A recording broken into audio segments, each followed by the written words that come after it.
All right, and then I'm gonna say, instead of starting up here and launching, I want you to start with your hands down and kick up. So this is momentum you're taking from the upper body to come down, but I want your hands, your foundation set and planted, and then recruit the momentum from your lower body. So instead of going launch, stay here and launch from the legs. Launch from the legs, okay? Try it like that.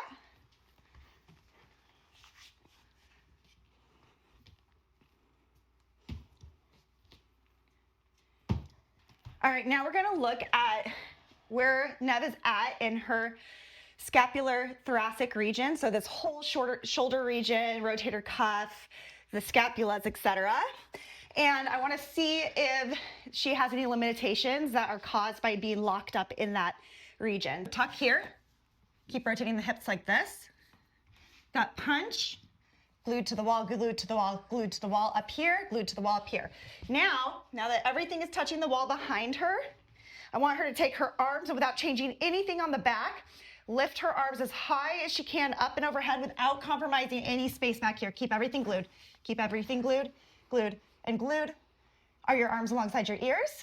Great. She's got her shoulder blades glued right here. I want this glued. So round even more. Round so that everything touches. Everything's touching, everything's touching, everything's touching. Squeeze my hand between your thighs. Keep rounding here. Round, round, round. Okay, so the issue is not in her having any limitations in her mobility in her shoulder region. She can take her arms up and overhead, having her whole back and the back of the pelvis glued to the wall. Her feet come out about this far. Maybe she could get them a little closer. When she comes into a handstand, it's going to suit her to have her feet a little forward so that she can get her shoulders in the right position for a handstand. The one thing she forgot when she was doing all that, and that's easy to forget when you're putting so much attention on the shoulder region, is to squeeze your thighs together. So we'll get there. That's going to be the next piece of the puzzle, is that lock of the low belly to the spine and turning on the adductors so that they connect the legs to the pelvic floor to the core. And then we start to stack all the things and connect all the things, right? I'm gonna have Nev do one more drill just to check where she's at in her shoulder region, once again with that mobility, if we have any Velcroing, sticking, locking up, or if we have a nice smooth glide and rotation in that rotator cuff. So with the strap, she's gonna take her arms as wide as they need to be and see if she could keep that whole position she had against the wall. So maybe mimic that position and step away and then keep it. It's gonna be a lot of hard work right here at the low belly. And then take her arms up and overhead without changing anything in the rib cage, anything in the spine, or anything in the low belly. She'll take the strap behind her, and the same thing when you come up and out. So I don't want to see her sticking her butt out or her belly out or flaring her ribs like this. You see what I mean? I want everything nice like this, like it was against the wall. Step away. The only thing that changes and moves are the arms coming up and overhead and falling back behind, coming up and overhead, and coming forward. Understand? Okay, so turn sideways to do this. Yep, find that position, gut punch, good. Keep all of that, take the shoulders down. So relax the shoulders, but keep everything else nice and rounded. Okay, come step this way. Good, now I want you to keep all of that, squeeze my hand. I'm doing this so you remember to keep everything like it is. Now arms up and overhead, nice and slow. Come back and behind, okay? And then try not to compromise here either. Only the arms move, try it one more time, nice and slow. Arms up, okay. I'm gonna have you do that one more time, keep this back. And then just go up and overhead, but bring your grip in a little bit. Nope, bring your hands in on the strap a little bit more. So you're gonna stop when your arms are alongside your ears. Okay, tuck the tailbone, gut punch, squeeze.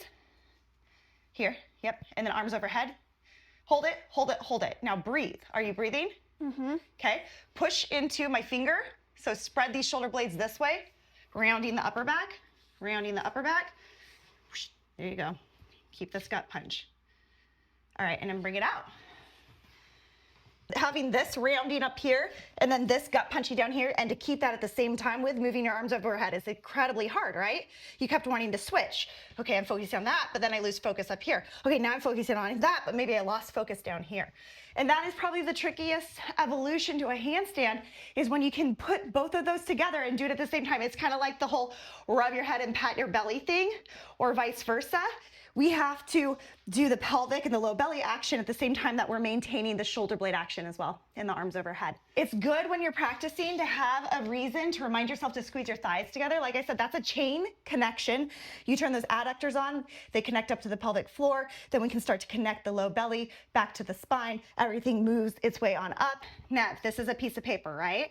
And if this paper is my body, if I've got my butt out, so say my butt's going this way and my ribs are going this way, that's going to be a really hard place to balance a piece of paper, right? So the curves are going like this, like an S, like my body's kind of like an S. What I want to do is I want to curl in these edges, make it more round, and then this is a much better place that we could possibly balance even a piece of paper, right? So the difference is this with the body, see? And then we're rounding it like I did with the paper, like this. So if we're trying to balance upside down in our hands, this rounding, this kind of U I'm making with the body, which means it's called a hollow back. I'm hollow up front. The gut punch is happening along the entire front side of the body.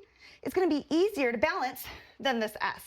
Now, Nev does have a strong core, but typically what we do, whether we have a strong core or not, when we get upside down, is we lay into the flexibility of the low spine, the lumbar spine.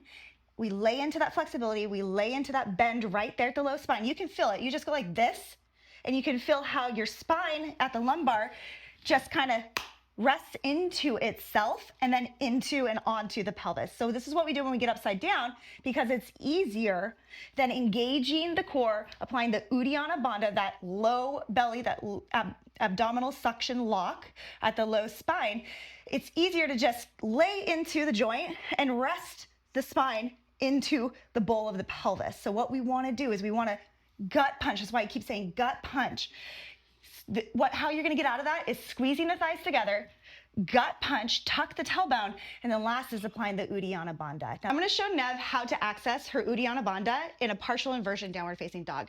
The first thing I want her to do, because sometimes doing the extreme opposite leads us into where we want to go, is to come into cow pose. Can you come into cow pose?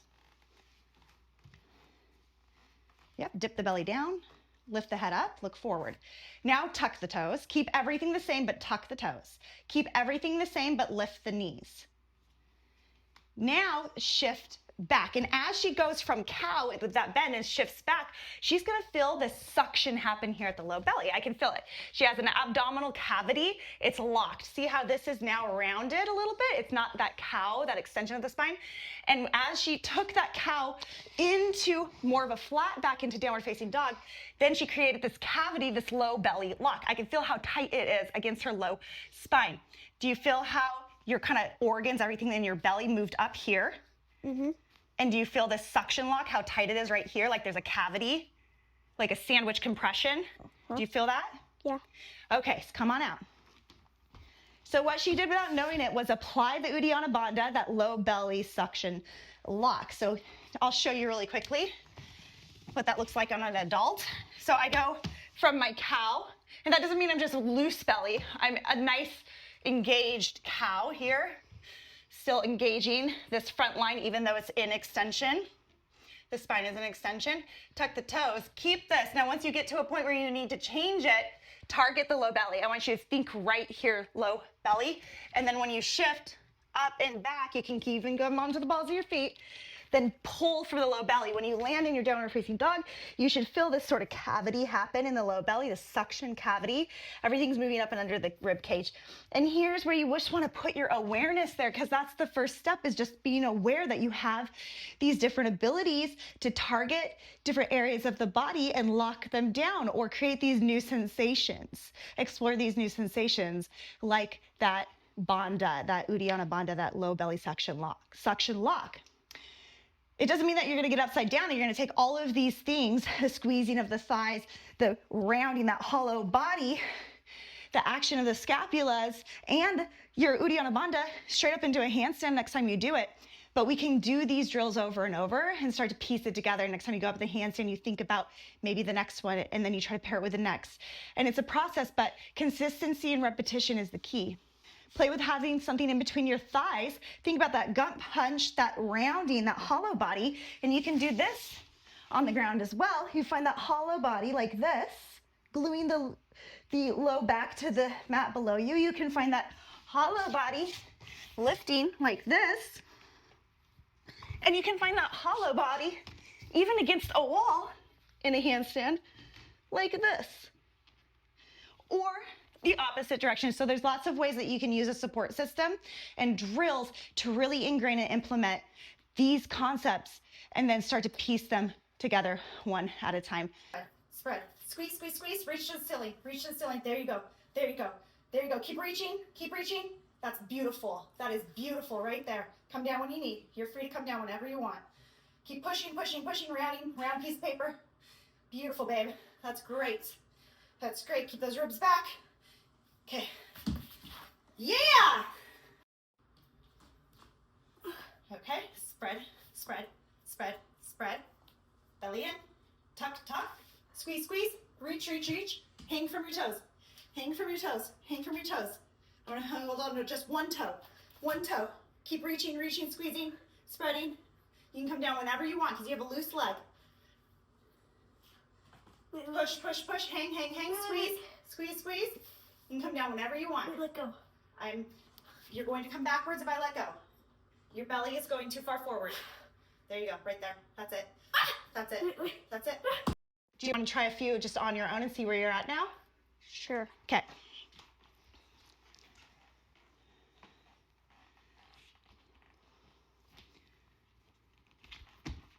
Wow, that's a major difference, isn't it? One handstand at a time, one day at a time. Repetition is key.